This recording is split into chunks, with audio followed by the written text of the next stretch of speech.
আসসালামু আলাইকুম ওয়া রাহমাতুল্লাহি ওয়া বারাকাতুহু।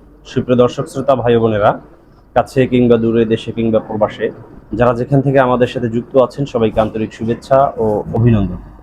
দর্শক, আজ আমরা আলোচনা করব স্বপ্নে অজু করতে দেখলে কি হয়। স্বপ্নে অজু করতে দেখা কি ভালো লক্ষণ না খারাপ লক্ষণ? এ ধরনের স্বপ্ন থেকে স্বপ্নদ্রষ্টা কোন ধরনের মেসেজ গ্রহণ করবে? এটা কি তার জীবনে অনাবিল কোনো সুখ শান্তি বয়ে আসার পূর্বাভাস, নাকি তার জীবনে অশান্তি এবং অশুভ কিছু আসতে চলছে?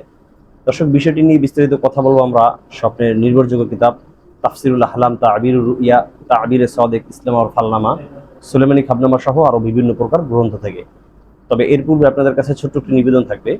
আপনারা যদি আমাদের চ্যানেল কিংবা পেজে নতুন হয়ে থাকেন, অবশ্যই চ্যানেলটি সাবস্ক্রাইব করে পেজটি ফলো দিয়ে রাখবেন।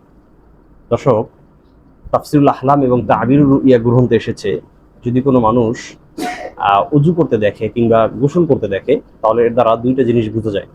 এক নম্বর হলো, আল্লাহ তাআলা তাকে শারীরিক পবিত্রতা অর্জনের সাথে সাথে আন্তরিক পবিত্রতা তথা তাদের অন্তরকে আল্লাহ তাআলা গুনাহ থেকে, রিয়া, হাসাদ, কিবির এবং অন্তরের যে সমস্ত ব্যাধি হয়ে থাকে সে সমস্ত ব্যাধি থেকে মুক্তি দান করবেন। সুবহানাল্লাহ। তাহলে এটা কিন্তু অত্যন্ত ভালো একটি দিক। অর্থাৎ সে অজু করতে দেখেছে, গোসল করতে দেখেছে, তার মানে শারীরিক সে পবিত্রতা অর্জন করছে। এর সাথে সাথে আল্লাহ তাআলা তাকে অন্তরের পবিত্রতাও দান করবেন, এমনটা বোঝা যায়। দ্বিতীয় নম্বর ব্যাখ্যা করা হয়েছে যে অজু করে সাধারণত মানুষ যখন নামাজের জন্য, কোরআন তিলাওয়াতের জন্য, ইবাদতের জন্য পূর্ব প্রস্তুতিমূলক। যে মানুষ স্বপ্নে অজু করতে দেখবে, এর দ্বারা বোঝা যায় আল্লাহ তাআলা সেই মানুষের ইবাদতকে কবুল করে নেবেন। সুবহানাল্লাহি ওয়া বিহামদি। তবে সুলেমানি খাবনামায় উল্লেখ করা হয়েছে স্বপ্নে অজু করতে দেখা আরো তিনটি জিনিসের লক্ষণ রয়েছে। এক নম্বর হলো, সে মানুষের রিজিকের ভিতরে বরকত আসবে, অর্থাৎ আল্লাহ তাআলা তাকে অনবরত রিজিক দান করবেন, অকল্পনীয়ভাবে সে রিজিক পেতে থাকবে।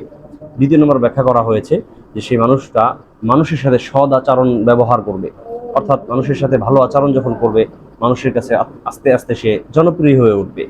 তৃতীয় নম্বর ব্যাখ্যা করা হয়েছে যে আল্লাহ তাআলা তাকে শারীরিক ভাবে যত রোগ ব্যাধি হতে পারে সেই সমস্ত রোগ ব্যাধি থেকে আল্লাহ তাআলা মুক্তি দান করবেন।